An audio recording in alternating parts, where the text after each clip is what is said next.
എല്ലാവർക്കും നമസ്കാരം. പുതിയൊരു വീഡിയോയിലേക്ക് എല്ലാവർക്കും സ്വാഗതം.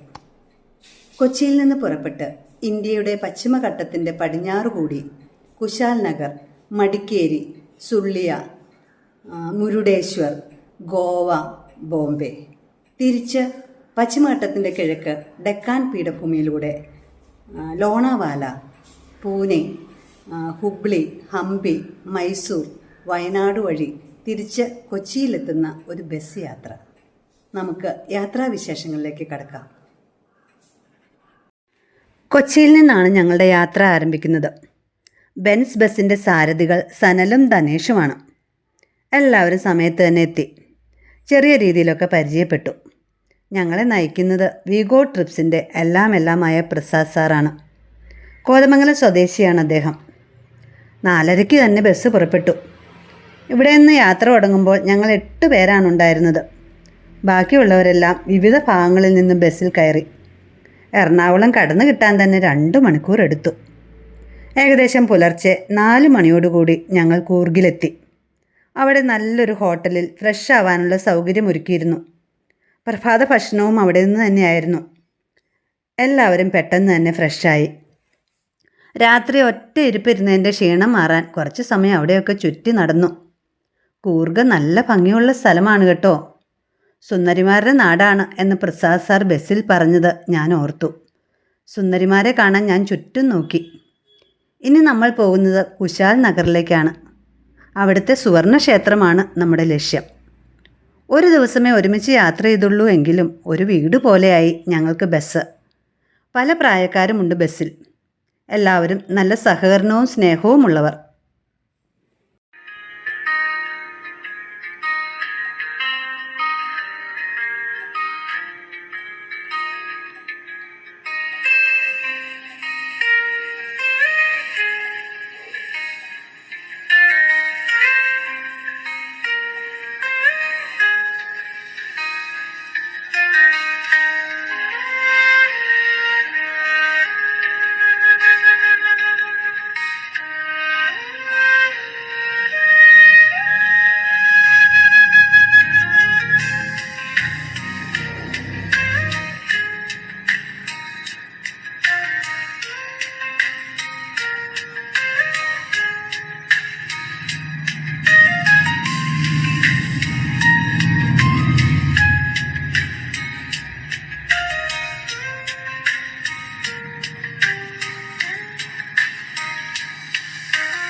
സുവർണ ക്ഷേത്രത്തിലേക്ക് പോകുന്ന വഴി എല്ലാവരും ശ്രദ്ധിക്കേണ്ട കാര്യങ്ങളെക്കുറിച്ച് പ്രസാദ് സാർ പറഞ്ഞു. സമയം പാലിക്കാൻ പരമാവധി ശ്രദ്ധിക്കണം. പൂർണ്ണമായ സ്വാതന്ത്ര്യം എല്ലാവർക്കും ഉണ്ടായിരിക്കും. പക്ഷെ മറ്റുള്ളവർക്ക് ബുദ്ധിമുട്ടുണ്ടാകുന്ന രീതിയിലായിരിക്കരുതൊന്നും. എന്ത് സംസാരിക്കുമ്പോഴും പ്രസാദ് സാറിൻ്റെ മുഖത്തും വാക്കുകളിലും നിറഞ്ഞു നിൽക്കുന്ന സൗമ്യത എടുത്തു പറയാതിരിക്കാൻ പറ്റില്ല. ഞങ്ങൾ ആദ്യ കാഴ്ചയിലേക്കുള്ള യാത്രയിലാണ് കേട്ടോ. കുടകു ജില്ലയിലെ കുശാൽ നഗറിൽ നിന്ന് ഏകദേശം 5 കിലോമീറ്റർ അകലെ ബൈലക്കുപ്പയിലാണ് നംഡ്രോളിംഗ് മൊണാസ്ട്രി സ്ഥിതി ചെയ്യുന്നത്. കർണാടകയിലെ ഏറ്റവും തിരക്കേറിയ വിനോദസഞ്ചാര കേന്ദ്രങ്ങളിലൊന്നാണിത്. പരമ്പരാഗത ടിബറ്റൻ ശൈലിയിലാണ് ഇത് നിർമ്മിച്ചിരിക്കുന്നത്. വിലയേറിയ കല്ലുകൾ കൊണ്ടും ലോഹങ്ങൾ കൊണ്ട് പണിത വിഗ്രഹങ്ങളും സ്വർണ്ണ ചിത്രങ്ങളും ഉള്ളതുകൊണ്ടാണ് ഇതിനെ സുവർണക്ഷേത്രം എന്ന് വിളിക്കുന്നത്. സുവർണക്ഷേത്ര സമുച്ചയത്തിൽ ഏകദേശം 16,000 ടിബറ്റൻ അഭയാർത്ഥികളും 600 സന്യാസിമാരും വസിക്കുന്നു. ബുദ്ധമതത്തിൻ്റെ പ്രതീകങ്ങളെ ചിത്രീകരിക്കുന്ന ചക്രമുള്ള ആകർഷകമായ 4 നില ഗോപുരമാണ് നംഡ്രോളിംഗ് ആശ്രമത്തിൻ്റെ പ്രധാന കവാടം. ക്ഷേത്രത്തിനുള്ളിലെ പ്രധാന ആകർഷണങ്ങൾ മധ്യഭാഗത്തുള്ള ബുദ്ധൻ്റെ പ്രതിമയും ഇരുവശത്തുമുള്ള അമിതായുസിൻ്റെയും പത്മസംഭവൻ്റെയും പ്രതിമകളുമാണ്. ഓരോ പ്രതിമയ്ക്കും 40 അടി ഉയരമുണ്ട്. പ്രതിമകൾ മാത്രമല്ല, മനോഹരമായ ചിത്രങ്ങളും ഭിത്തിയിലുണ്ട്. സ്വർണ്ണവർണ്ണങ്ങളിൽ ശോഭിക്കുന്ന ആ ചിത്രങ്ങൾ ആരെയും വശീകരിക്കും. ചൈനയുടെ അധിനിവേശമാണ് ടിബറ്റുകാരെ ഇവിടെ എത്തിച്ചത്. നെഹ്റു ആണ് ഇവർക്ക് എല്ലാ സൗകര്യങ്ങളും ചെയ്തു കൊടുത്തത്.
സുവർണ ക്ഷേത്രത്തിലെ വിശേഷങ്ങൾ തീർന്നിട്ടില്ല കേട്ടോ. ഇനി അടുത്ത വീഡിയോയിൽ പറയാം. അഭിപ്രായങ്ങൾ കമൻറ്റ് ബോക്സിൽ തന്നെ ഇട്ടേക്കണേ. നല്ലത് മാത്രമല്ല, കുറവുകളും പറയണം. കൂടുതൽ മെച്ചപ്പെടുത്താൻ ഞാൻ ശ്രമിക്കാം.